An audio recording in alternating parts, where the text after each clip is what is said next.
Nel momento in cui abbiamo appreso che l'indagine si è concretizzata soprattutto per alcune comunicazioni intercettate, non ho capito bene a una domanda che le ha rivolto il pubblico ministero, e quindi dovrebbe veicolare meglio al Tribunale, secondo me, quando si dice il Consiglio Casamonica piuttosto che Luciano Casamonica la contattavano e la convocavano per vederla? No, io non sono mai stato contattato per essere convocato, nel modo più assoluto. Senta, lei prima, logicamente c'è stato un momento di grande impasse e giustamente di fervore da parte della pubblica accusa nel momento in cui la pubblica accusa ha lamentato che molte indagini spesso vengono rovinate da fughe di notizie. Ecco, lei nel momento in cui riferisce al Tribunale, prima ancora nell'interrogatorio che oggi è stato acquisito, quando parla di paranoia, mitomania, lei a che cosa si riferisce? Cioè quando appunto la incontravano nel suo quartiere e chiedevano qualche cosa, può rappresentare al Tribunale se questo tipo di risposte che lei prima ha rappresentato, ovvero sì, vi vengono a prendere oggi piuttosto che dopodomani, erano riferite nel periodo del 2018? No, non al periodo 2018, assolutamente no, era proprio un atteggiamento. Cioè, io dico la sua risposta, le risposte io che dava. Ma io non ho mai avuto informazioni, ma allora, non si sente benissimo.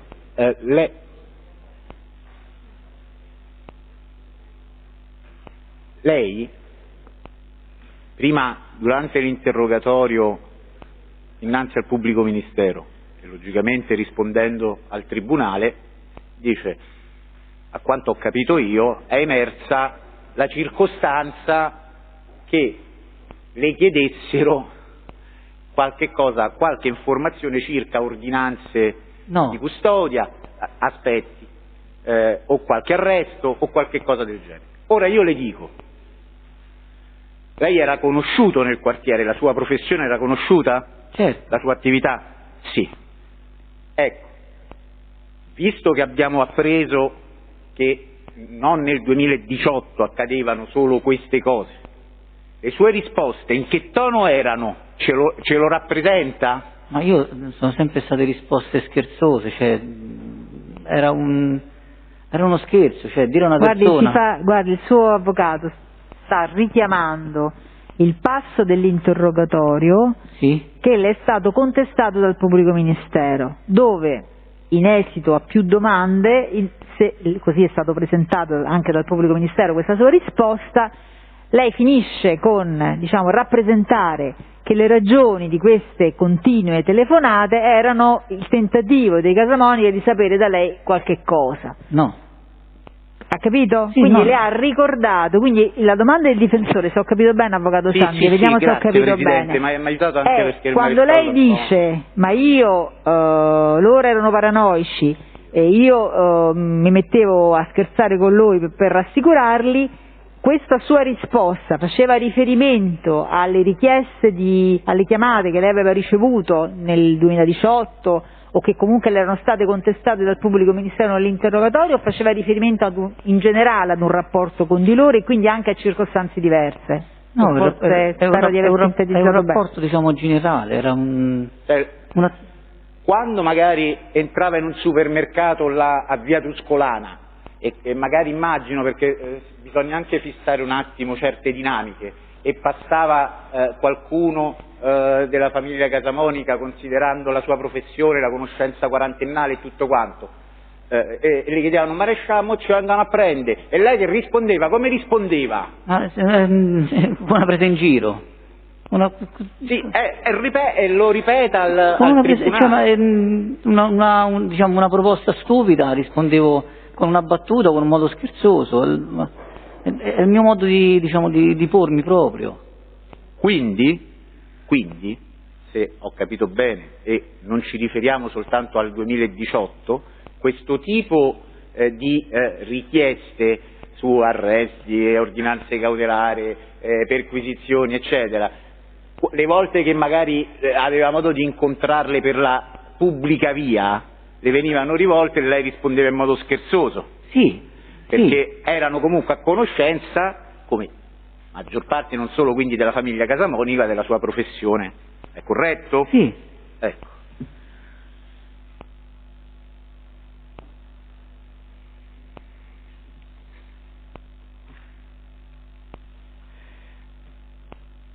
Senta, maresciallo, lei conosce Baldini Marco? No. Migliarini Enrico? Enrico l'ho visto, non posso dire conoscerlo, l'ho visto una sola volta. E in che occasione? Allora, l'occasione è stata mi rivolsi a un meccanico del mio quartiere che sta in via dell'Arco di Travertino, perché io da poco ero tornato a vivere all'Arco di Travertino per un periodo ho abitato a Villa Pordiani, dovevo fare la revisione del mio motoveicolo e quindi mi sono rivolto a lui perché nel tempo mi ero sempre rivolto a lui e lui mi disse vai a via dei Metridi che c'è Luigi, un ragazzo che ha una mano offesa. Io andai là cercando questo Luigi e quando andai là questo Luigi chiesi di questo Luigi, no, Luigi lavorava qui, non c'è più e in quell'occasione io conobbi Migliarini. Mi fu presentato da consiglio in quell'occasione, gli disse guarda è un ragazzo che conosco da quando siamo nati e lui gli disse che devi fare? Devo fare la revisione. Mi disse ma falla qua, non ti preoccupare, ti tratto bene. E ho detto ma guarda io veramente l'ho sempre fatta da questo Luigi e io non sono stato più in quel centro di revisione, io la revisione non l'ho fatta. Sono andato a cercare mi sono fatto spiegare dove stava questo Luigi e sono andato poi a farla in via Pietro Tomei. Quindi ho sempre fatto la revisione del mio motoveicolo attraverso questa persona. Va bene. Senta, e invece Corsi Zeffirelli Bacchelli lo conosce? No.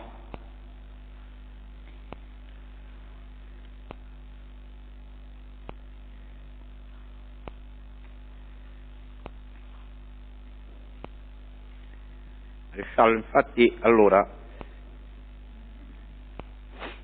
le volevo chiedere, ripercorrendo la giornata del 29 settembre 2016, volevo sapere se lei ricorda quali sono stati i passaggi in quella giornata, se è riuscito a riprendere il filo, a ripercorrere quella giornata, il contesto di quella giornata. Allora, il contesto di quella giornata è... C'è un pensiero di quel giorno, io vengo convocato in procura perché dobbiamo chiudere un'attività e quindi vado insieme ad un ufficiale superiore che comandava un nucleo operativo diverso dove facevo servizio io, perché questo pubblico ministero voleva che ci fosse questo incontro, cioè io venivo comunque da un'articolazione che aveva una vasta esperienza sul territorio, si trattava di materia di contraffazione e questo nucleo operativo aveva la forza poi organica per fare un'attività, un intervento a massa. Nella stessa occasione mi ricordo che c'era stato anche presentato il colonnello Botta della Polizia Roma Capitale, che era il vicecomandante della Polizia Roma Capitale, quindi siccome era anche l'anno giubilare avremmo dovuto creare una sorta di sinergia operativa e siccome questo intervento che avremmo fatto l'avremmo fatto il giorno successivo nel mio quartiere, per cercare di non palesare l'attività che fosse destinata proprio in quel luogo, abbiamo organizzato diversi blitz in diverse località e io sono andato poi effettivamente nella località dove mi serviva, quindi quell'incontro in procura è servito a questo. Siamo tornati dalla procura, io avevo un problema con la macchina in quel periodo perché era la chiave della mia macchina aveva perso la codifica, quindi ho necessità di andare a Villa Cordiani dove c'era il meccanico, dove poi mi sono rivolto per fare questa cosa, quindi ho avuto questo contatto telefonico con questo meccanico. Poi ho ricevuto questa conversazione, ho ricevuto questa chiamata da Consiglio Casamonica, tornando indietro, sono passato dietro Piazza Sempione dove c'è l'ottico, da lì ho proseguito via Nomentana e sono andato in via di Tor Cervara. Via di Tor Cervara dove c'è appunto questo ingrosso che io poi ho acquistato, modificando l'ordine fatto il 29, successivamente il giorno 30 via mail ho fatto una comunicazione e ho modificato questo ordine in modo che, diciamo, di essere riuscito poi a ottenere quello sconto che cercavo sull'acquisto. Dopo da lì, negli spostamenti sono stato al telefono e sono tornato a casa e sono andato a fare la spesa come faccio normalmente, ho chiamato casa per sapere cosa prendere, cosa non prendere, sono tornato a casa e l'ultima comunicazione che è avvenuta è stato questo messaggio che io ho mandato al geometra e la mia giornata è finita. L'indomani mattina sono andato via molto presto in ufficio perché dovevamo seguire queste perquisizioni. Bene. Quindi lei non si è incontrato con Consiglio Casamonica? No.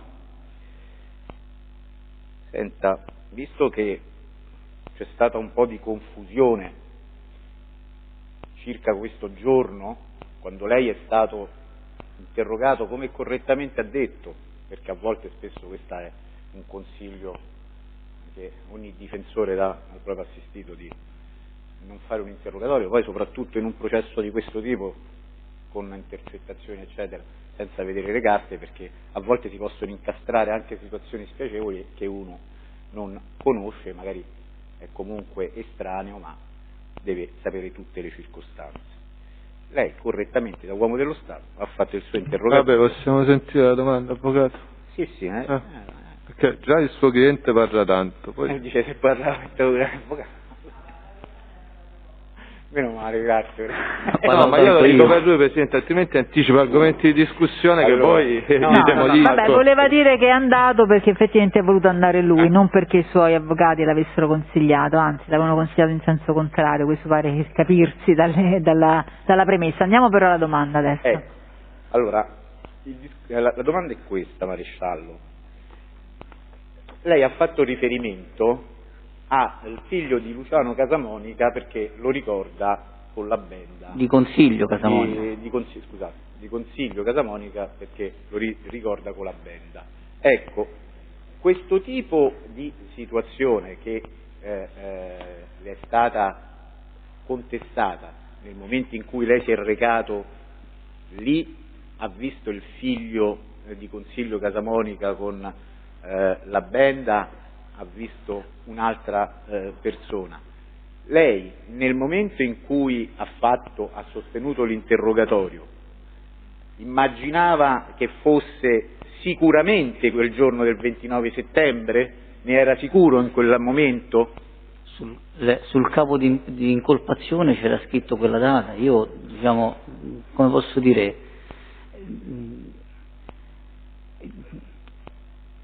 io mi sono fatto interrogare perché è un fatto che non è accaduto, non avevo timore di essere interrogato. Le dico. Non poteva esserci nessun riscontro a questa cosa, non è accaduta. Sì, questa è la sua difesa.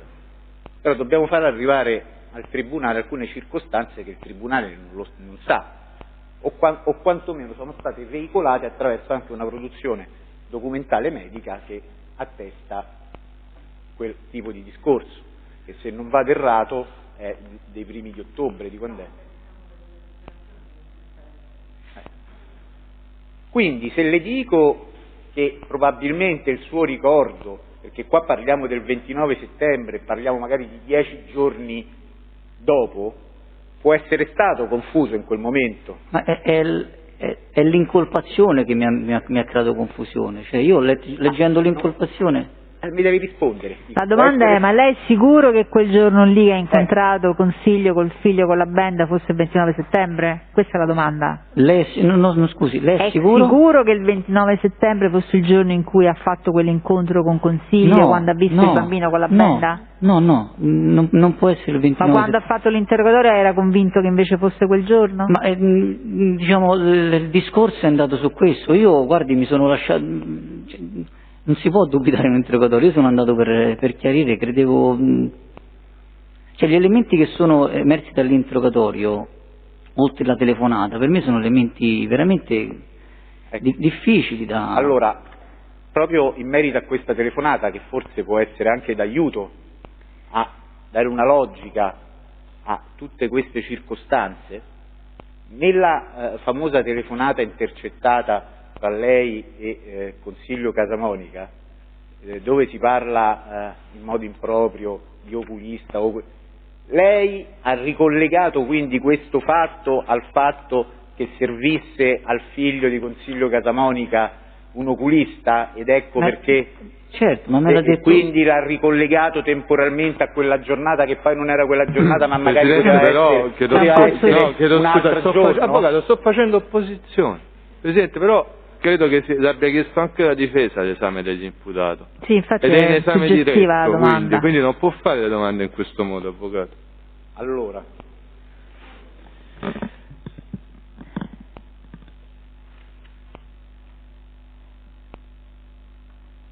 nell'intercettazione telefonica, Consiglio Casamonica, da quello che abbiamo ascoltato, parla di oculista per i bambini, non mi ricordo adesso esattamente, per i bambini o il bambino. Lei, abbiamo capito, si è interessato, corretto? Sì. Senta, è sicuro che quindi, dopo aver ripercorso con la memoria, con l'acquisizione di informazioni, di documenti, di tabulati telefonici, fosse il 29 settembre il giorno in cui ha visto Consiglio Casamonica e il figlio con la benda? No, sono sicuro che non può essere stato il 29. Avevo troppi... Cioè io il 29 andavo di corsa, ma poi... No, è il mio costume, il giorno prima di eseguire un'attività, proprio non avere nessun rapporto, cioè io l'indomani sarei dovuto intervenire sul mio territorio, ma lei si pensa che se io non avessi poi portato a compimento quell'attività, intanto la mia indagine si sgretolava, io appresso la mia indagine mi sgretolavo, quindi nel modo più assoluto. Il mio pensiero è stato tornare a casa, andare a fare la spesa e andarmene dentro casa. C'avevo anche il pensiero di fare questo acquisto, perché avevo aspettato mesi che uscisse questa offerta, e così è stato, tant'è che durante le perquisizioni ho mandato i messaggi all'Iperceramica, le mail per integrare questo ordine. Nessun'altra domanda, Presidente. Ok, senta, le volevo chiedere, lei è avvocato? No, l'avvocato di Cosimo. La domanda è lei?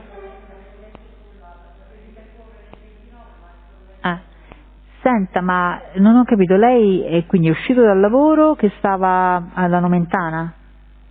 La sede del suo ufficio? La sede del mio ufficio era in via Nomentana 525. Prego? All'epoca? Sì, all'epoca, lo è anche oggi. Però okay, sì, via Nomentana. Via Nomentana. Io da via Nomentana sono andato in direzione dove sta questo meccanico, è in via Collatina, è un'officina alla Bosch Service. Quindi è andato in via Collatina prima? Sì, sono tornato indietro, mi muovo con lo scooter, sono tornato indietro e sono ripassato di nuovo sotto la caserma e sono andato in direzione, cioè viene naturale passare per piazza Sempione, poi proseguire piazza Sempione, fare la via Nomentana, dopo l'incrocio di via Lecante si arriva sul Casale. Una volta fatto il Casale, all'incrocio con la Tiburtina, si attraversa la Tiburtina e lì inizia Torcervara. No, dico, prima è passato dal suo amico ottico. No, io ci sono passato a chiusura della giornata e io avevo fretta di arrivare in quel negozio entro le 19:30, perché altrimenti non avrei potuto perfezionare. Quindi scusi, lei se lo ricorda quando ha ricevuto questa telefonata di Casamonica Consiglio, dove stava esattamente? Io ho i tabulati, quindi diciamo la copertura... Lei nella telefonata, se non ricordo male, dice sono a Villa Gordiani. Sì, e aggancia una cella di via Bergamini 50. Quindi Villa Gordiani, che Villa Gordiani rispetto a questo suo percorso? Allora, Villa Gordiani è nel percorso tra l'ufficio e il meccanico. E il meccanico, ok. Poi lei nella telefonata parla indietro.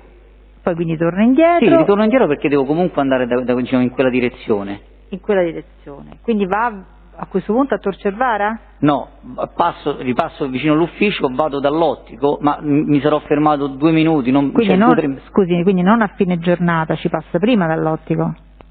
Allora, io vado via dall'ufficio e vado dal meccanico. Sì. Nel frattempo il meccanico ci siamo sentiti telefonicamente perché c'era il problema con questa schedina e non si poteva replicare la chiave. Okay. Ritorno, ricevo la telefonata di consiglio e visto che stavo lì nelle vicinanze ho detto ci vado subito, gli vado a dire subito sta cosa e poi me ne sono andato. Quindi scusi, pazienza, ma forse proprio stanchezza, non è che la voglio né confondere altro. No, quindi quando riceve la telefonata di consiglio lei dov'è?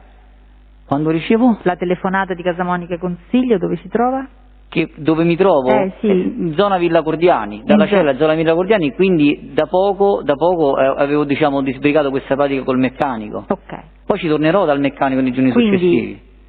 Ripassa in zona ufficio, capito bene? Ma guardi, è questione di 1 minuto di strada da lì. Rifà la Nomentana, passa dall'ottico. Sì. Quindi non alla fine della giornata, ma in realtà prima della fine della giornata. Certo, vado poi all'iperceramica e poi rientro a casa. Quindi come si chiama questo esercizio di Tor Cervara?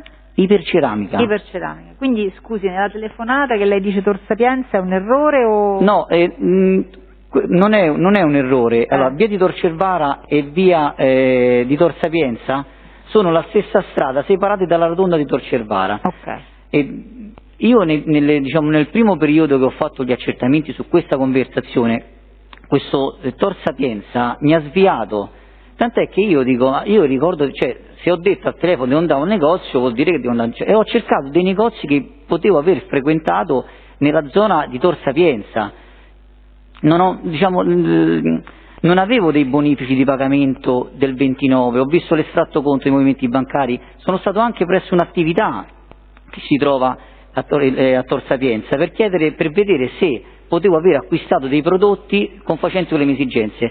A un certo punto, quando io poi sono andato ad analizzare i miei pagamenti successivi, che inizialmente non avevo dato un grosso valore, ho visto che il 4 ottobre io ho fatto un bonifico all'iperceramica e lì mi ha preso un colpo, ho detto ma come iperceramica e Tor Cervara?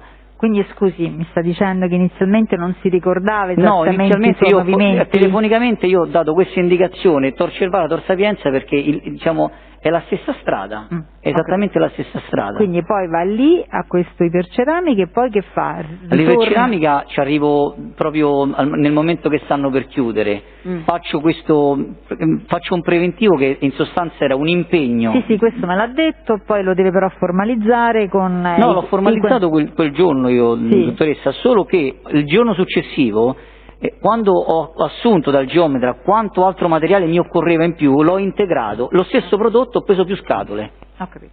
Quindi da lì torna a casa? Da lì torno a casa, sì. E che strada fa? Guardi, allora, dal tabulato è compatibile che io da lì sia rientrato facendo Tor Cervara e Tor Sapienza e passando verso via della Primavera, da lì via dei Castani, comunque rientrando dalla parte di dietro, quindi salendo poi verso da Porta Furba e rientrando a casa. Senta, lei, ascolti, prima a domanda del suo difensore ha detto di aver conosciuto in una occasione Migliarini Enrico. Sì. Mi spiega meglio le circostanze in cui lei, perché ha fatto riferimento, se non ho capito male, mi scusi, a Casamonica Consiglio come persona che la mette in contatto con Migliarini Enrico, che gli vuole precisare meglio questo? A Casamonica Consiglio stava lì. Dove stava? Al centro revisioni dove io sono andato. Il centro revisioni dove lei è andato la prima volta? Di via Demetriade. Ah, dove è la sede di Migliarini Enrico? Dove è l'auto M? Dove lei va, mi scusi, vediamo, così sintetizziamo, perché solo a precisazione la mia richiesta, dove lei va perché ce la indica, ce la manda il suo meccanico che lei conosceva, eccetera, eccetera, perché va lì per cercare questo Luigi. Perché questo Luigi era prima Luigi era non so se un lavorante o il titolare, comunque era una persona legata. Che lavorava in questo centro di revisione. Quindi lei sostanzialmente va in un centro che ha cambiato gestione? Ma probabilmente, no? Quando lei... probabilmente quando lei va comunque c'è Migliarini, ma non ho capito Consiglio cosa c'entra in questo... Stava là, cioè stava al centro? Stava là, me l'ha presentato, questo è un amico mio, ci conosciamo da quando siamo cresciuti insieme. Quindi è stato casuale che ci fosse Casa Monica Consiglio quando lei va da Migliarini? Sì. E questo quando sarebbe avvenuto? Guardi, questo è avvenuto esattamente, io ho il bollino fatto a parte che c'è anche la risposta agli accertamenti che hanno fatto i carabinieri, perché la revisione c'ha una data certa. Però noi non lo conosciamo, io la domanda la faccio a lei. Allora, c'ho qui il libretto della moto, dovrebbe essere 2013 credo. Quindi anni prima rispetto agli eventi poi che l'hanno interessata? Sì, già le revisioni precedenti al 2013 le avevo fatte lì, ma c'era questo Luigi. E tutte le revisioni che ho fatto col mio motoveicolo le ho fatte con un codice che è riconducibile a questo signor Luigi. Quindi io sono andato lì per cercare Luigi non c'era, sono andato da un'altra parte. Però forse sono io che non ho capito sicuramente, ma non ho capito, questo Luigi ha sempre lavorato a via Demetriade? Luigi prima lavorava a via Demetriade prima che fosse l'auto M. Io quando sono andato lì era auto M, questo Luigi ho preso in quell'occasione che Luigi non c'era più. Che c'entrava il suo meccanico, scusi che la indirizza da Luigi con la mano monca, non ho capito. Perché il meccanico è un meccanico che sta vicino a casa mia, dove noi diciamo... Ma quindi lei mi sta dicendo prima l'avevi indirizzata a via Demetriade? Io sono sempre andato a fare... Avevo capito in occasione di questo incontro perché specifico. Ci sono andato direttamente quindi io. Lei la conosceva già da prima perché c'era questo Luigi che ci lavorava? No, io a fare la revisione a via Demetriade personalmente non ci sono mai andato, io davo la moto a questo meccanico, gli lasciavo la moto, i documenti e ci andava lui, ma questo è avvenuto diciamo fino al 2013. E lui per indicarmi vai da Luigi, questo Luigi lavorava lì, poi io sono andato a cercare questo Luigi, non l'ho trovato e l'ho poi trovato in un altro centro di revisione che è in via di Torre Spaccata e sono un cliente di Luigi, però non via Demetriade che portava il mezzo veniva portato dal meccanico, ma lo porto personalmente io perché ha una convenzione con noi e a fronte diciamo di una revisione lui rilascia del pagamento intero, rilascia un bonus di carburante di 10 euro, che è un po' una cosa che fanno ormai quasi tutti. Ho capito, ma quindi diciamo, allora quella cosa che mi ha detto all'inizio che va dal meccanico, che l'aveva sempre seguita e che poi la manda via Demetriade? Io vado al meccanico e dico dove posso andare a fare la revisione? No, non era il meccanico che ci pensava sempre prima, non ho capito. Ma io non abitavo più lì, io in quel periodo non abitavo lì, quindi non avevo possibilità di lasciare il veicolo, io abitavo in Villa Cordiani. Vabbè, quindi lei per la prima volta su indicazione di questo meccanico va direttamente lei a via Demetriade, giusto? E c'è il Migliarini e lì lo incontra contestualmente anche Consiglio che glielo presenta in qualche modo. Sì, ho sentito che parlava con un accento aquilano, abbiamo fatto una conversazione di qualche minuto. Vabbè. Senta, lei non l'ha mai più incontrato? No, no. E Consiglio le ha mai più fatto riferimento a Migliarini? Ma per quale motivo? No. No, io sto chiedendo. No. Io questo Migliarini, guardi, per dare un volto a questo Migliarini, con l'informazione garanzia, sono andato su Fonti Aperte e c'ho ancora la stampa qui. C'è una sua immagine su Fonti Aperte per una sua bancarotta. Quindi quando io ho visto quella fotografia ho visto il centro revisioni, mi sono reso conto di questo.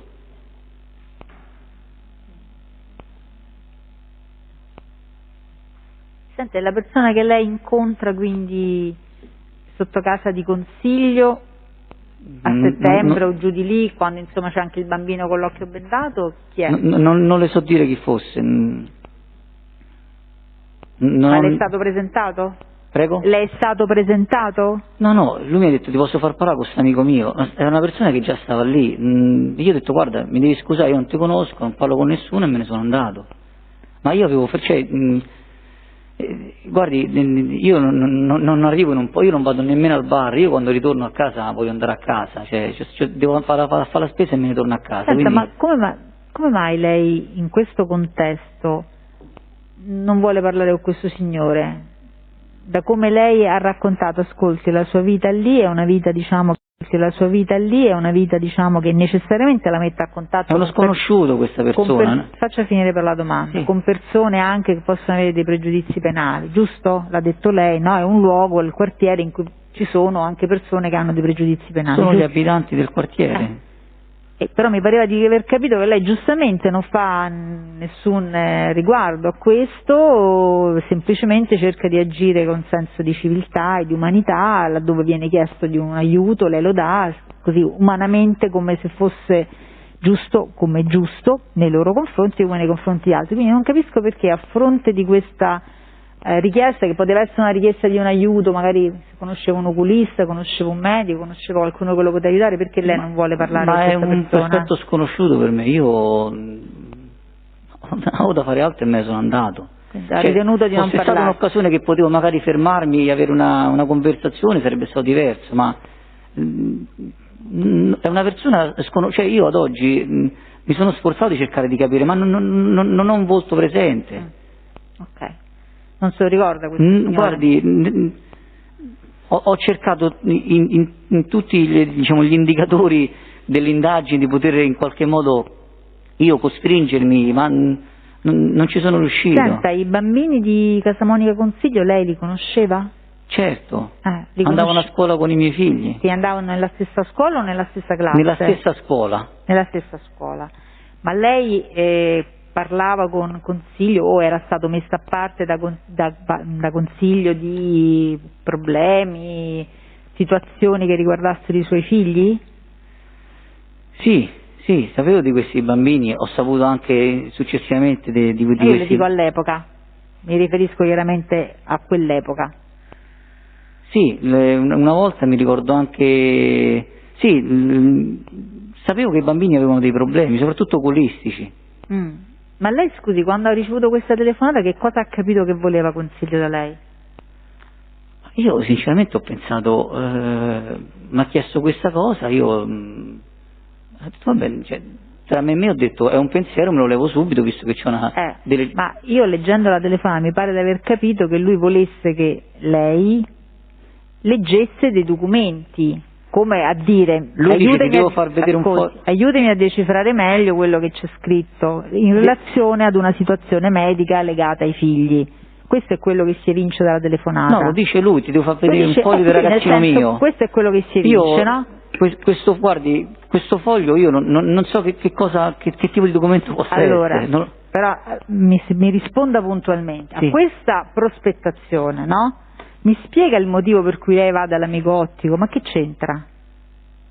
Perché mi dice per gli occhi, per l'oculista. Ma ti voleva far leggere qualcosa? Da come si legge la telefonata sembra che le voglia far leggere qualcosa per far decifrare meglio, come se lui non fosse in grado del tutto di comprendere, no? Ma decifrare io le chiedo, come fa lei da quella telefonata a capire che si deve fermare da qualcuno per prendere... Poi, non so, un appuntamento non si sa, o per fare gli occhiali o per fare una visita. Da che cosa lo evince, scusi? Allora, io sono in moto, ricevo questa conversazione, ricevo questa telefonata, capisco che c'è una necessità, ho pensato subito, sto lì, vado, se mi avesse chiesto... È questo che le chiedo, ma dove la capisce che c'è questa necessità, da quello che le dice Consiglio? Ma è stata, diciamo, una mia sensazione, perché io poi non ho avuto nessuna conferma né nessuna richiesta per questa cosa specifica, perché poi quando ci siamo visti, ho visto il cerotto, lui mi ha detto, ho risolto, li devo operare tutti quanti, e ammazza, dico, con questi bambini sei stato proprio sfortunato. Li devi operare o li aveva già operati? Guardi, allora, il grande, lui ha operato forse 2 figli insieme, e non so se gli altri figli o se poi hanno fatto un altro intervento. Però io le chiedo quello che lei sapeva all'epoca, perché questo è quello che lei poi sa perché ha acquisito i certificati e quindi è venuta a conoscenza che sono stati operati, eccetera. Io però le chiedo, avevate parlato in precedenza, lei e Consiglio, dei problemi del figlio specifici legati agli occhi? Che avevano dei problemi, diciamo, questi problemi lo sapevo, sì, l'avevo saputo, non lo so collocare esattamente a livello temporale. Cioè ma le aveva chiesto qualcosa, Consiglio, qualche aiuto particolare in precedenza? Guardi, una volta mi disse che non so se c'era una delle 2 figlie che non voleva indossare degli occhiali, e io dissi pure, ma guarda che ci sono degli occhiali fatti per i bambini. Vabbè, ma questi bambini, non c'è un bambino che si vuole mettere gli occhiali, io dico problemi specifici. Prima di questa telefonata avevate già parlato, lei era stato già investito del problema, le era stato chiesto qualcosa da Consiglio, un aiuto di qualche natura? Questo non lo ricordo io. La telefonata me la ricordo perché è entrata nella mia vita come un bulldozer. Io penso che ci saranno state altre occasioni in cui si è parlato come della salute sua e della salute dei miei figli. Senta, ma lei non ha ritenuto, dopo aver ricevuto questa telefonata, non essere andato comunque a un appuntamento a dargli aiuto così come richiesto, aver comunque cercato di fare qualcosa per lui, di chiamarlo e di dirgli: guarda, se è un problema di visita vai lì vicino a Piazza Sempione dal mio amico che ti fanno fare la visita tranquillamente? No, in quel momento tanto lo incontro, poi quando l'ho incontrato mi ho risolto, quindi io ho rimosso. E dopo quanto tempo secondo lei dalla telefonata lo avrebbe incontrato?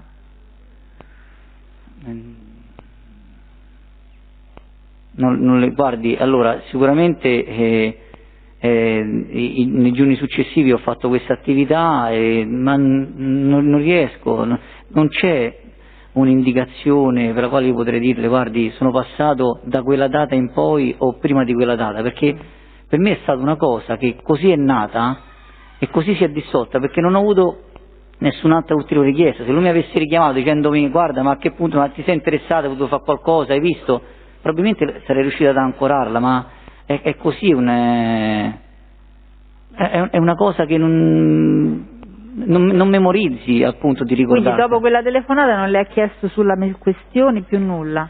Io l'ho visto, ho visto il bambino, gliel'ho chiesto io, dico: ma come sto bambino? Metto no, ho risolto, adesso devo fare gli altri, ci dobbiamo tornare, qualcosa del genere.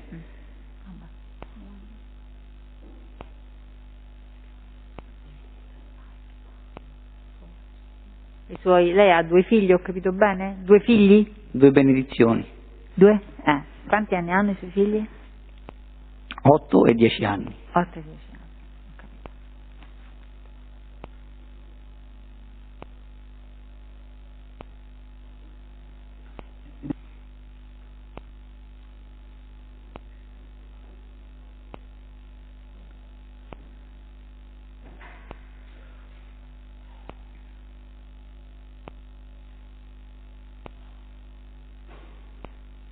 Senta, ma lei aveva un rapporto, diciamo, di frequentazione con i genitori, o in particolare con la mamma dei fratelli?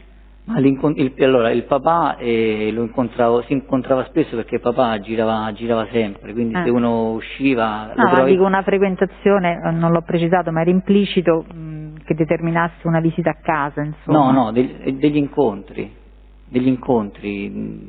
è tutto lì, cioè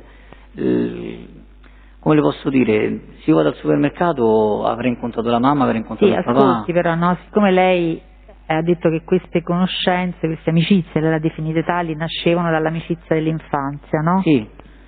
Mi pare di aver capito che non stavate in classe insieme, giusto? La stessa scuola, ma... Forse non l'ha precisato, eravate in classe insieme o frequentavate la stessa scuola? Con Lauretta Casamonica ho fatto le scuole elementari. E con Consiglio? Come? Con Consiglio invece? Consiglio è di un altro anno di nascita. E quindi giocavate a calcio, ho capito? Sì, noi giocavamo, c'era quello. C'è stata una frequentazione quando eravate ragazzini, ragazzetti, adolescenti, con le famiglie? No. No, le faccio questa domanda perché ognuno di noi sa che gli amici che si ha quando si sono piccoli determinano necessariamente anche incontri e rapporti con i relativi genitori, no? Perché normalmente è così, normalmente. No. Quindi questo, diciamo, rapporto con la signora Casamonica nasceva da cosa? Dal fatto che abitava nel quartiere e che era la mamma di persone che lei... Sì, però non mi parli sopra perché sennò non viene registrato bene. Scusi. Faccia finire la domanda e poi risponde. Quindi da dove nasce questo rapporto di frequentazione? Dalla frequentazione del quartiere, come loro conoscevano i miei genitori. Ho capito.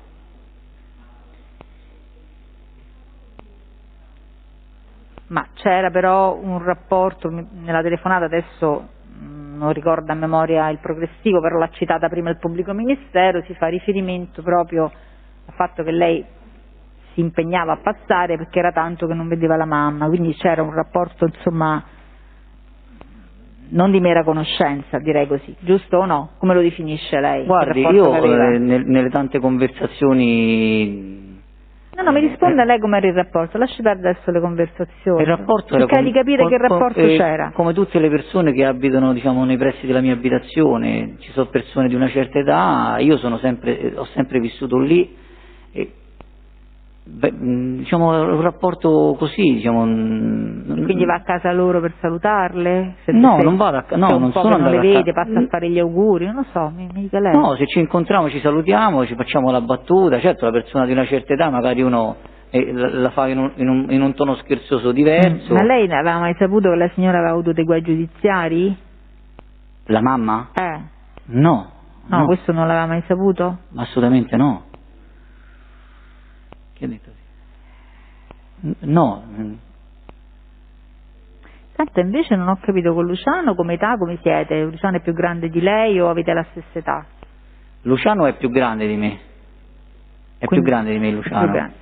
Quindi anche con Luciano la frequentazione, diciamo, è sempre la stessa, quando eravate ragazzini che giocavate insieme a calcio, andavate alla stessa scuola? Noi giocavamo in questo campo sotto casa e c'erano anche altri cugini loro che giocavano, le dico solo che avevamo dei soprannomi, utilizzavamo i soprannomi dei giocatori, Giuseppe lo chiamavamo Giuarì, e Massimiliano lo chiamavamo Barbadillo. E quindi Luciano anche faceva parte di questo gruppo di ragazzini? Noi giocavamo lì perché c'era questo campo che stava proprio sotto casa mia e quindi era l'unico spazio che c'era al tempo, non c'erano strutture dove poter giocare. Ma queste frequentazioni, mi faccia capire, sono, a parte l'episodio di Luciano che ha avuto poi un guaio giudiziario piuttosto importante, eccetera, che l'ha portato anche in carcere, ma sono proseguite nel tempo ininterrottamente? Cioè da ragazzini, poi anche quando si è diventati adulti? Lei è anche andato via, no? Ha lavorato a Bologna per diversi anni. Naturalmente, guardi, probabilmente gli incontri occasionali si sono intensificati nel momento in cui ho scritto i miei figli a scuola, quindi ci siamo abitati nella stessa scuola, perché io finché non avevo i bambini abitavo da un'altra parte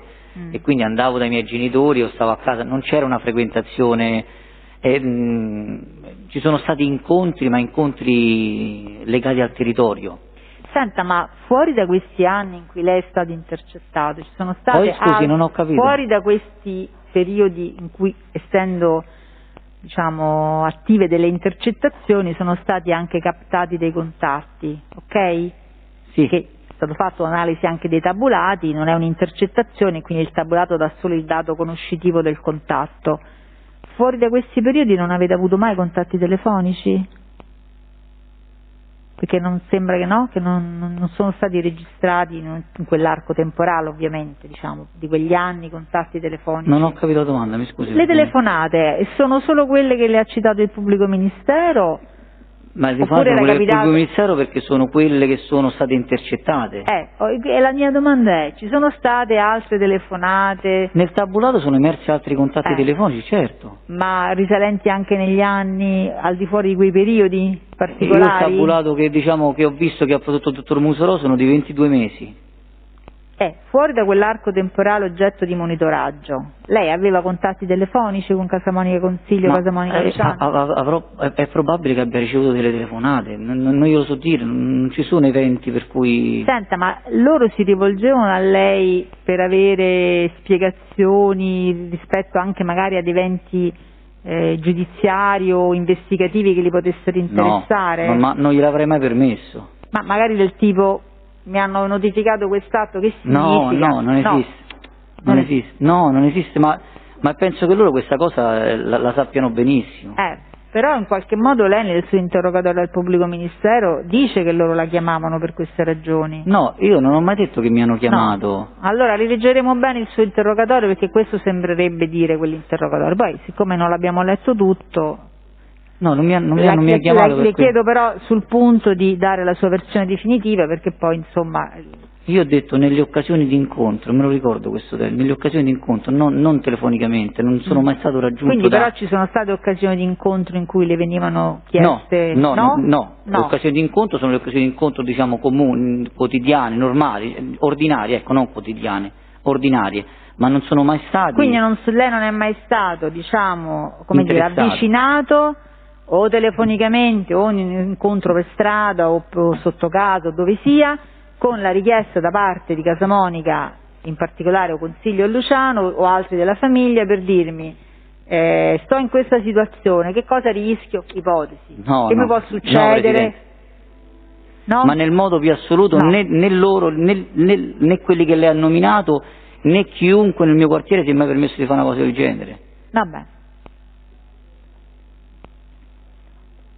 Va bene, per noi non ci sono altre domande? Sì, io sì, Presidente. Prego. Vabbè, su quest'ultimo aspetto, Presidente, inutile rifare le contestazioni, come ha evidenziato il Tribunale, l'interrogatorio è lì, l'esame è lì, poi valuterete voi cosa ha detto, a me sembra chiarissimo. Invece c'è un aspetto che io non riesco a capire. La prima cosa che non ho capito è, ma lei dall'ottico ci va di proposito per Simone, per consiglio, o ci va per i fatti suoi e già che parla dei figli? No, io ho appena ricevuto la telefonata, mi trovo, diciamo, lì a un minuto di motorino, ci sono andato... Quindi ci va di proposito? Sì, se fosse stato che l'ottico si trovava, non so, le posso dire, alla Balduina, non ci sarei mandato quel giorno. Senta, ma lei conosce la differenza fra l'ottico e l'oculista? Certo. Ma le posso chiedere una cosa, perché è giusto per provare, come dire, a capire quello che sta dicendo, ma nel momento in cui lei va lì Sì. e le chiede a questo ottico, è possibile prenotare una visita con un oculista? No, io non ho fatto una richiesta precisa, io ho detto mi ha chiamato un mio amico, c'ho un problema, non so chiaramente di che si tratta, quindi, e lui mi ha detto che deve fare? Maresciallo, è un discorso, io lo dico per lei, abbastanza senza senso, no? Mi ha chiamato un amico, non so che vuole, tu sei disponibile ad aiutarlo, non so per cosa, perché questo sta dicendo. Sì. Quindi è andata così. Ma io sono fatto così. Vabbè, prendiamo atto. Io sono fatto così. Sì, ma guardi, io per essere certo che la sua versione sia questa, perché mi sembrava assurda, invece lei me la conferma. Senta, le posso chiedere una cosa, ma in quel momento, no? In cui, come abbiamo sentito da quel test che abbiamo sentito prima, quel signore, quello le dice, ma esattamente qual è il problema? E lei dice, non lo so. Perché non prende il telefono, chiama Simone, dice, Simone, senza che perdo tempo a passare alla casa tua che ho tante cose da fare oggi, ma esattamente qual è il problema? Perché non lo fa? Ma lo sa quante volte le persone raccontano che hanno una necessità e poi si vanifica? No, ma la domanda è un'altra, perché quando si trovava lì non ha ritenuto di capire in modo da aiutarlo concretamente? Ma perché io sarei tornato a casa prima o poi l'avrei incontrato, e comunque tutto il tragitto l'ho fatto lei al telefono. È dall'ottico, ed è andato dall'ottico per questo, però non sa che cosa dire e l'ottico non sa che cosa rispondere. Perché non chiama Simone e non gli dice, Simone, esattamente che ti serve che sto dall'ottico? Ma io andavo di corsa, io quella sera andavo di corsa, avevo tutt'altro pensiero. Va bene, maresciallo, mi va bene questa risposta. Senta, ma forse questa domanda gliel'ha già fatta il Tribunale, ma se gliel'ha fatta in questi termini non ho capito la risposta. Ma nel momento in cui poi lei decide di non passare perché c'ha tante cose da fare, perché non lo chiama per dirgli, oh guarda, scusa se ti sto facendo il bidone e non sono passato, però ti ho pensato, sono passato dall'ottico, perché non glielo dice? Non lo chiama per dirglielo? Ma non è che mi ha detto, guarda, c'ho mio figlio che sta in pericolo di vita, per cui io mi devo impegnare fino a quel punto. Maresciallo, scusi, se si connetta sulla domanda. Guardi, ha detto, tanto l'avrei visto prima o poi, ha già risposto in questo senso. Questa era la abito risposta lì, che ha dato. Presidente, abito lì, non devo ricorrere a una telefonata. No, è che, ascolti, Maresciallo, è che sembra strano che lei va in un posto per chiedere qualcosa per qualcuno che non sa che cosa vuole, poi però non lo chiama né prima né dopo, e questo è il punto. Ed è giusto mettere in luce questo aspetto, perché è l'aspetto più stridente rispetto alla sua versione. La prima favorevole occasione che c'è stata, che sono passato, che l'ho incontrato, non lo sono andato a cercare, l'ho incontrato e ho visto il bambino col cerotto. Va bene. Senta, un'ultima domanda, perché non ho capito una cosa. Mi riferisco alla pagina 14 dell'interrogatorio, lo lascio per la trascrizione, così poi il Tribunale avrà modo di controllare. Su questo aspetto è l'ultima domanda. C'è un momento dell'interrogatorio in cui lei mi dice, più o meno mi dà la sua versione sull'oculista, adesso non stiamo qui a dire qual è la versione, il Tribunale leggerà. E quindi io a un certo punto testualmente le dico, ma quindi non è che possiamo trovare un oculista che riscontra la sua dichiarazione? E lei risponde, certo, vorrei sapere, in quel momento, quindi si proietti indietro, in quel momento, davanti a questa contestazione, lei perché non dice non c'è un oculista ma c'è un ottico?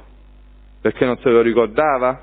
No, lei mi ha chiesto dell'oculista e io ho detto anche che conosco diversi oculisti. Sì, maresciallo, guardi, le faccio per l'ultima volta la domanda. In quel momento io le faccio una contestazione da pubblico ministero che lei incassa e capisce perfettamente. No, le dico, gliel'ho detto anche in maniera abbastanza chiara, per dire, lei è indagato, può dire quello che vuole, ma se non mi fornisce un riscontro, e lei dice sostanzialmente sì, non ci sono riscontri, perché in quel momento non tira fuori l'ottico, che mi pare di capire che era una cosa così indimenticabile, che l'ottico se la ricordava a distanza di 4 anni e mezzo, abbiamo appreso oggi. Lei perché in quel momento non lo dice?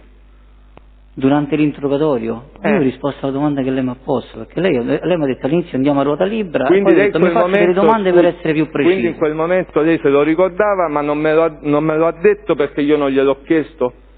No, non è questo il discorso, cioè io in quel momento anche il fatto di Tor Cervaro e Tor Sapienza per me era tutta una confusione. Maresciallo, lasci stare Tor Cervaro e Tor Sapienza, io le sto dicendo un'altra cosa. Se avessi avuto quel ricordo così presente in quell'occasione io l'avrei dichiarato in interrogatorio, certo che sì. Quindi non se lo ricordava? In quel momento, se non l'ho dichiarato, in quel momento non è stato un mio ricordo. Sì, l'amico suo se lo ricordava, vabbè, lasciamo perdere. Senta, un'ultima cosa che non ho capito.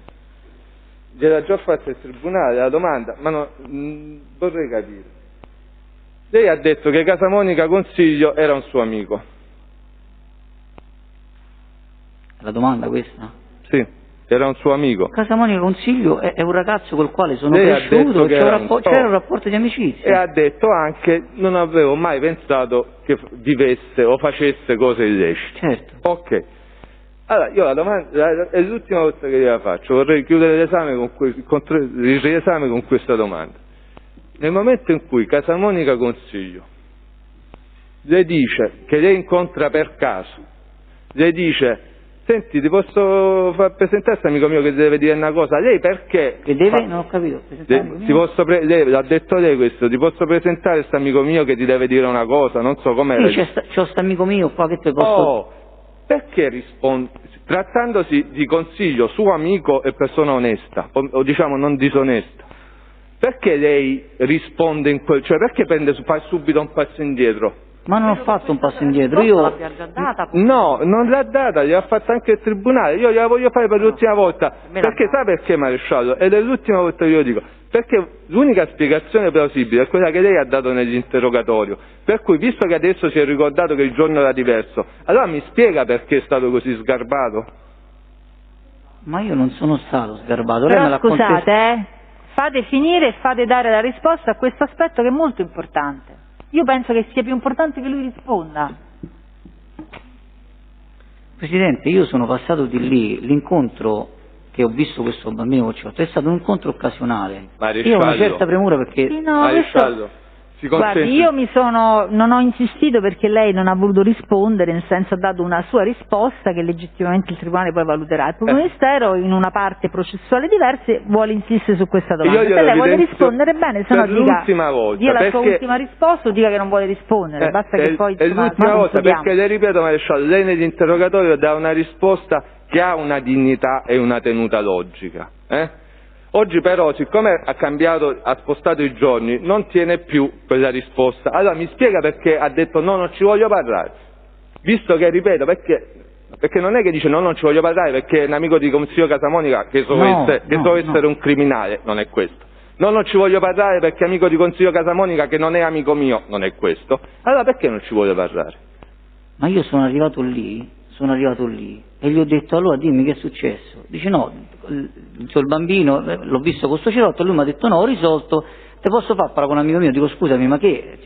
Dico allora che mi ha chiamato per farmi parlare con questo amico tuo? Scusi, per quello che dice lei, la telefonata era di 10 giorni prima, se fosse come dice lei, Casamonica, aspetti, guardi, non mi parli sopra come dice il Presidente, se fosse come si dice lei, Casamonica Consiglio avrebbe dovuto dire oh ancora ti sto aspettando, bell'amico che sei, quindi lei si arrabbia pure invece, insista con questa risposta, guardi se insiste a me va benissimo. Io mi sono arrabbiato perché io ho detto sono passato, adesso... Chiarissimo, non ho altre domande. Posso una domanda Presidente? Non credo sia in esame, ha chiesto l'esame lei? Non l'ho fatto proprio in tempo. No, non ho fatto in tempo tra i vari scambi, perché ogni volta che provavo c'era... È una domanda semplicissima, se a me sta bene, se no mi risiedo, non c'è problema. Ma nel senso lei l'aveva chiesto l'esame dell'imputato? No, ovviamente perché non è un suo... non è una sua... L'esame come per tutti, ove si presentino presso il consenso. Vabbè, voleva fare il controesame, si è dimenticato di farlo quando era il controesame. Io ho chiesto se qualcuno voleva fare domande. No, ero al telefono. Scusi. L'esame, ma perché non rispondere l'avvocato Pellicanò che sa rispondere benissimo per conto suo e dovete rispondere in 3-4 come se la collega non fosse in grado di parlare? No, è che non riuscivo a sentire, mi spiegavano in realtà cosa diceva. E non può sentire lei. perché se le parlano sopra non può sentire, di tutta evidenza. Faccia la sua domanda, prego. Ho chiesto l'esame di tutti gli imputati che ovviamente faccia la sua domanda, ho detto che la può fare. Ah, grazie. Allora, Maresciallo Vitale, una domanda velocissima, quindi una risposta secca senza fare 1000 discorsi. Consiglio o Luciano Casamonica le hanno mai chiesto informazioni circa la pendenza di indagini nei loro confronti? Ma non esiste proprio. Le hanno mai chiesto di intervenire in eventuali indagini eventualmente pendenti nei loro confronti? Ma non esiste proprio una cosa del genere. Grazie. Si può accomodare. Oggi abbiamo finito. Presidente, l'ultima domanda la difesa la può fare? Sì, prego. Maresciallo Vitale, ripercorrendo appunto l'interrogatorio che ha fatto, io adesso le faccio una domanda. Lei nel momento in cui ha visto in quel giorno, che ora non sappiamo indicare esattamente quale fosse, ok? Il figlio di Consiglio con la benda agli occhi, ricorda se Consiglio gli disse qualche cosa circa quella benda che aveva il figlio agli occhi?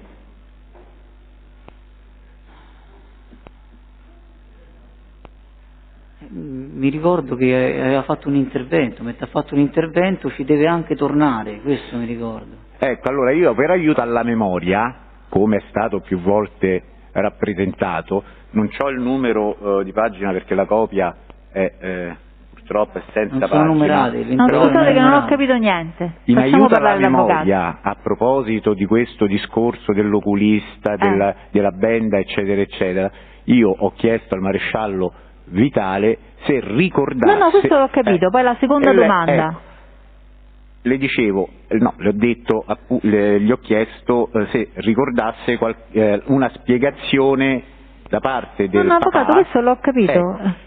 Non ricorda nient'altro? Ecco, allora le contesto, in aiuto alla memoria, che quel giorno del 2018, innanzi al dottor Musarò, Consiglio gli avrebbe detto, dice, no, è un intervento, lo abbiamo fatto al Bambin Gesù. Sì. Sì. Nessun'altra domanda. Quel giorno dell'incontro.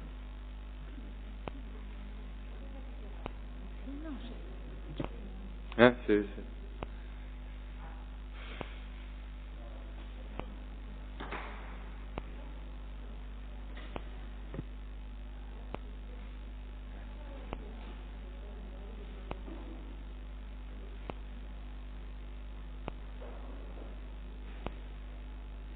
Allora, si può accomodare? Grazie. Può andare. Buonasera. Allora, andiamo alla prossima udienza. Presidente, io avrei una produzione documentaria e poi vorrei interroguire su quella della difesa. Ah sì, ha ragione, mi scusi.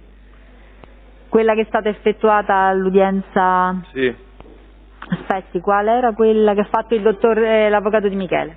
Sì, Presidente, allora, per quanto riguarda la produzione di quei CD contenenti file audio, non c'è nessun tipo di opposizione, anzi sarebbero, come ha detto, per quella spiegazione che ci ha dato Fazzari, sarebbero cosa pertinente al reato di violenza privata, quindi per noi va benissimo che siano prodotti.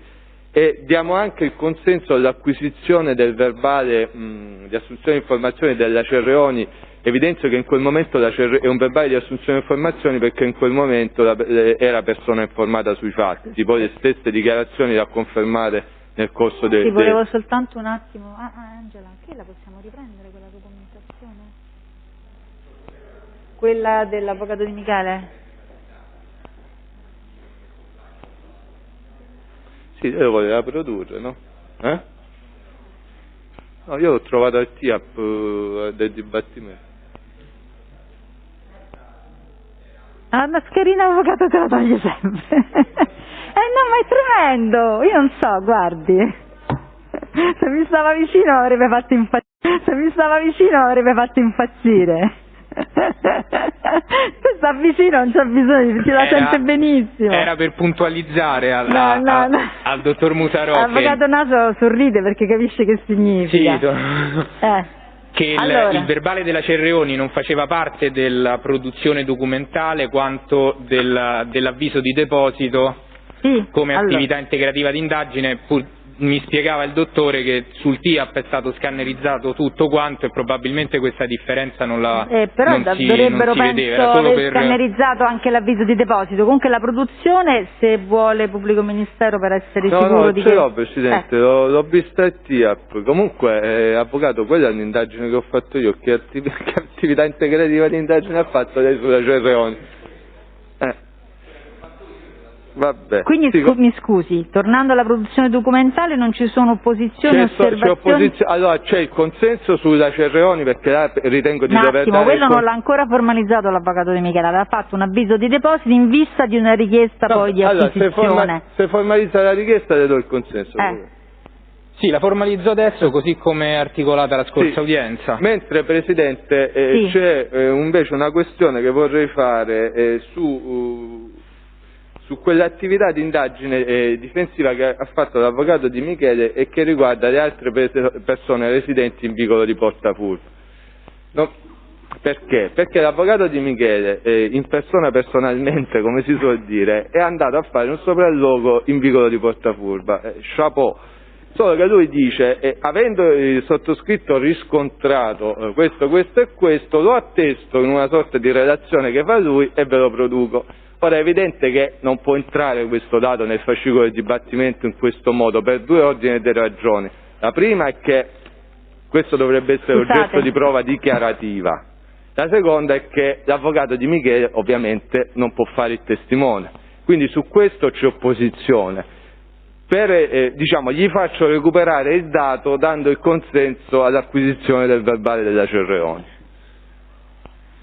Io credo che in realtà come attività difensiva possa e abbia tutti i crismi di poter redigere un verbale di sopralluogo. Non ho effettuato un'attività di SIT nei confronti di quelle persone, ho attestato così come viste dai miei occhi e corroborate da materiale fotografico lo stato dei luoghi, come se fosse un'attività fotografica della PG. Va bene, allora adesso per verbalizzare, tanto poi scioglieremo la riserva con l'ordinanza, la diamo alla prossima udienza, visto ormai l'ora di oggi. Quindi il pubblico ministero interloquisce sulla produzione documentale dell'avvocato Di Michele, non lo osservando in merito alla produzione, in particolare quindi dà il consenso anche alla trascrizione. Questo è un dato che volevo chiederle, perché ci vuole il consenso, ci vuole non la non opposizione ma il consenso. Do il consenso anche alla trascrizione. Quindi dà il consenso alla trascrizione, quindi dando il consenso alla trascrizione delle registrazioni, quindi parliamo del documento di cui appunto 15 della produzione dell'avvocato Di Michele. In relazione poi all'avviso delle registrazioni di cui al punto 15 dell'indice di produzione. Poi verbalizziamo che l'avvocato Di Michele chiede l'acquisizione della documentazione di cui all'avviso di deposito effettuato all'udienza del 14 gennaio. Su questo il pubblico ministero quindi nulla oppone, anzi presta il consenso all'acquisizione dell'interrogatorio della Cerreoni, invece opponendosi all'acquisizione, mi pare quindi sarebbe i documenti di cui al punto 1 e 2 sostanzialmente, giusto? Si oppone all'acquisizione dei documenti di cui ai punti 1 e 2. Poi tanto c'è la trascrizione per le ragioni dell'opposizione, il difensore invece insiste sull'acquisizione, ritenendo che rientri nel potere investigativo del difensore effettuare attività di sopralluogo e certificarla, e quindi il Tribunale su queste produzioni si riservano, vediamo ci sono produzioni anche il sì, PM? Ci sono produzioni di oggi, Presidente, le faccio subito così perché sì. La prossima udienza non ricordo se devo venire io o il collega. Allora, sono tutta una serie di atti, alcuni diciamo richiesti dalla difesa. Le prime sono... Scusate, un po' di silenzio che c'è non riusciamo a sentire. Le prime sono, quando abbiamo, non so Presidente se lei ricorderà, quando abbiamo sentito il teste Fazzari che parlava dei rapporti fra Vittorio Casamonica e Nicoletti Enrico, c'è stato un momento di agitazione in aula finché un difensore, non ricordo quale, è sbottato dicendo: noi i processi della banda Magliana li abbiamo fatti, di tutto questo non si parla, sarà nostra cura produrre le sentenze. Le produco io, poi in discussione vediamo cosa c'è scritto. Tanto le produco io, sono sentenze definitive, visto che le volevate produrre, non le avete trovate forse. Poi quindi 238 bis, tutta una serie di sentenze del processo della banda della Magliana, sia il rito ordinario sia il rito abbreviato. Poi come 234 produco alcune sentenze che riguardano il processo agli Spada. Avevo già prodotto quella di primo grado dell'abbreviato, produco anche quella dell'appello e poi produco il dispositivo di quella dell'appello dell'ordinario insieme alla motivazione di quella di primo grado. Comunque sono le sentenze sul maxi processo agli Spada che non sono definitive e quindi la produzione è come 234.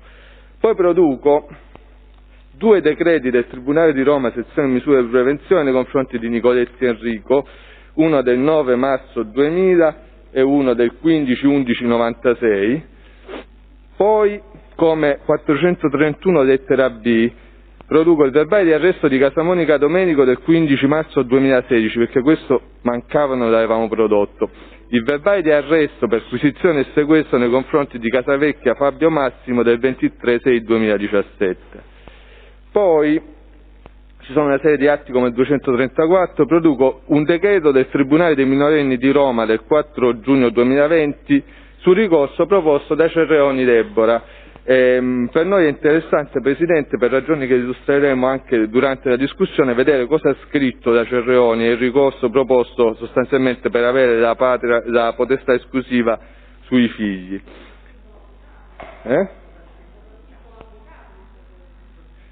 No, è il decreto del Tribunale per i minorenni, questo. Detto cosa ha scritto la Cerreoni? Avvocato, sono sempre i lapsus che purtroppo... lo aggiungiamo allora? No, ma la Cerreoni, perché la Cerreoni non può scrivere atti, non ho capito. Quindi l'atto è il decreto? È un decreto del Tribunale per i minorenni del 4 giugno del 2020. Sul ricorso proposto dalla Cerreoni? Sul ricorso proposto dalla Cerreoni. Poi, Presidente, ci sono una serie di atti, in particolare il decreto di citazione a giudizio e la sentenza del 10 settembre 2020 del Tribunale di Roma e un processo contro Casamonica Salvatore Classi 88 e Casamonica Pasquale. Io le produco soltanto per una ragione: noi su questo processo, perché questo processo è il processo in cui Casamonica Salvatore Classi 88 è stato arrestato e processato e condannato in via definitiva per estorsione. Poi c'è un processo parallelo che è questo. Io lo produco per una sola ragione, perché in quelle sentenze definitive che abbiamo prodotto c'è scritto che a un certo punto interviene Casamonica Pasquale, fratello di Salvatore. In realtà è Pasquale nostro, Rochi, risulta chiaramente dalle generalità di questi atti che sto producendo e mi interessa produrlo solo per questo motivo. Poi, su richiesta dell'avvocato Di Michele, abbiamo acquisito gli atti relativi alla declassificazione di Casamonica Giuseppe dal regime detentivo alta sicurezza a quello detenuti comuni nell'anno 2010. Poi produco, Presidente, 2 certificati penali. Uno di Daleo Domingo, che è diciamo il nuovo compagno della Noemi Ranieri dopo Fazzari, è quello che si tiene in disparte quando Massimiliano... Vorrei fare vedere, insomma, il pedigree di Daleo Domingo, visto che il teste Lersa mi sembra che ha detto che era molto intimorito questo soggetto, vi faccio vedere chi è. Poi ci sono una serie di atti trasmessi dalla DDA di Lecce, che sostanzialmente... No, 2 penali, scusi, aveva detto 2 penali? Sì, il secondo penale è connesso all'acquisizione dalla DDA di Lecce. Praticamente che cosa accade? Accade che il 25 giugno 2019 all'interno della casa circondariale di Lecce arriva un pacco per Spada Ottavio, apparentemente proveniente di Silvio Rubina. In realtà dallo scanner riescono a vedere che erano delle scarpe al cui interno erano occultati 2 telefoni cellulari. Quindi Spada Ottavio cerca di introdurre in alta sicurezza a Lecce 2 telefoni cellulari. Di questi la DDA di Lecce mi ha inviato tutta una serie di atti. Io produco solo quello che posso produrre senza chiedere il consenso. Quindi il verbale di sequestro dei 2 telefoni che lo posso produrre, la nota della polizia penitenziaria come 234 e l'estratto della nota del 5 settembre 2019. Io ho prodotto solo le prime 2 pagine, una nota piuttosto lunga perché compendia l'intera attività di indagine. Io produco solo 2 pagine per fare vedere chi è stato denunciato in stato di libertà per l'introduzione di questi telefoni. Spada Ottavio, Cigliola Aldo e Cuneo Simona. Vi spiego il senso. Cuneo Simona è la moglie di Cigliola Aldo. Cigliola Aldo era detenuto in alta sicurezza con Spada Ottavio, detto Ciccillo.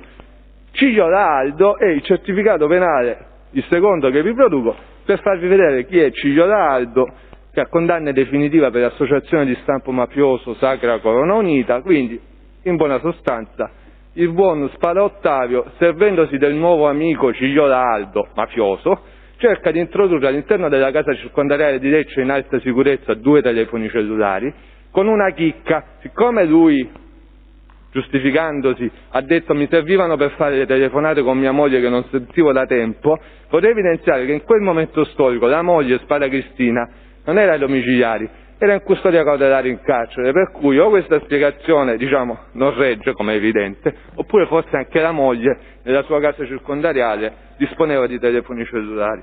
Quindi questa è la produzione di oggi. La difesa la guarda e poi interloquisce? Sì, alla prossima udienza, Presidente, lo possiamo fare? Sì, non c'è problema. Vista l'ora. Tanto così sarà messa sul TIEP, così magari vi chiedo, possiamo farlo magari all'inizio dell'udienza, Avvocato Di Michele, anche lei glielo chiedo, così magari alla prossima udienza cerchiamo di formalizzare le varie produzioni, se no ce le perdiamo, sono diverse produzioni, non vorrei avere problemi. Allora il rinvio è all'udienza di martedì 9, siamo sempre qui a Rebibbia, però all'aula A. Ah, quindi a Rebibbia. No, siamo a Rebibbia all'aula, no, l'11 stiamo all'aula Occorsio, l'avevamo detto già l'altra volta, siamo a Rebibbia all'aula A, ok? No.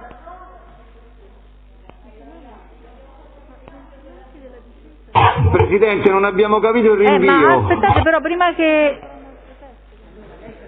Ma la difesa vitale, scusate, abbiate pazienza. Un attimo, la difesa vitale.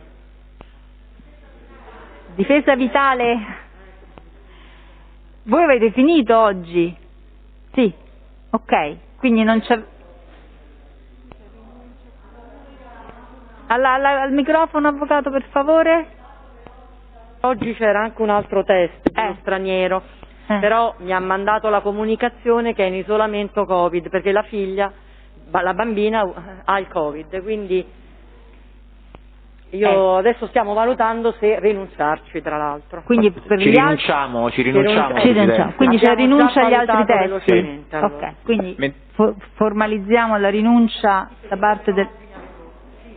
parte della difesa vitale ai testi residui, e questo è un punto. Poi andiamo... Mentre, Presidente, io volevo anticipare che alla prossima udienza l'imputato Casamonica Giuseppe avrebbe voluto rilasciare ulteriori dichiarazioni spontanee brevissime, solo a, diciamo, specificazione di questi documenti che sono stati acquisiti relativamente alle foto che ho prodotto, diciamo, nella mia produzione documentale, e anticipo che avrò a tali fini un'ulteriore produzione documentale relativa... Perché non la faccio allora ora, così la guardiamo tutta? Non so se era per evitare ulteriori... Ma no, se lui deve parlare poi sulla documentazione che lei deve produrre, la produca, così almeno colleghiamo le due. È una relazione carceraria, la relazione di sintesi del carcere di Frosinone. Va bene, anche perché poi ci saranno forse nell'audizione, no? Della lista proprio l'acquisizione di alcune deposizioni.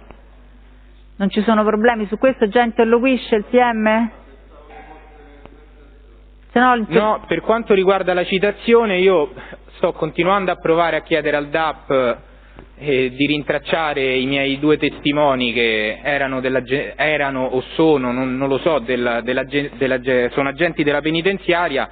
Il DAP mi ha risposto che non sono in forza al loro dipartimento, ma non riesco a rintracciare dove sono stati trasferiti, se sono stati congedati. Io produrrò, se non riesco alla prossima udienza a rintracciarli, a citarli, questa documentazione. Va bene, allora intanto verbalizziamo che l'avvocato Di Michele produce una relazione di sintesi sul Casamonico Giuseppe redatta dal carcere di Frosinone. E riservandomi anche la produzione alla prossima udienza dell'originale, perché questa mi è pervenuta via PEC presso il mio studio, mentre volevamo produrre l'originale con la marca da bollo. Allora produce l'originale, avvocato. Era per quello, era solo no, per quello se me lo diceva, è inutile. Vabbè, la mettiamo agli atti tanto per ricordarci che deve formalizzare la produzione dell'originale. Si riserva la produzione dell'originale. Soltanto perché è un'acquisizione successiva alle dichiarazioni di Casamonica Giuseppe.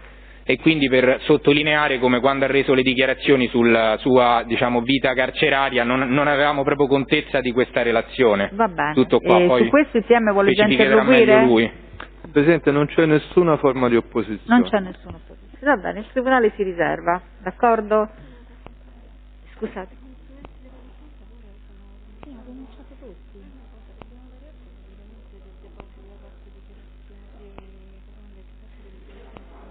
Ah sì, scusate, volevamo dare atto che sono pervenute in cancelleria con, diciamo così, invio a parte delle dichiarazioni delle memorie difensive da parte di Casamonica Giuseppe a sua firma autografa, quindi da lui manoscritte, quindi lo mettiamo a verbale.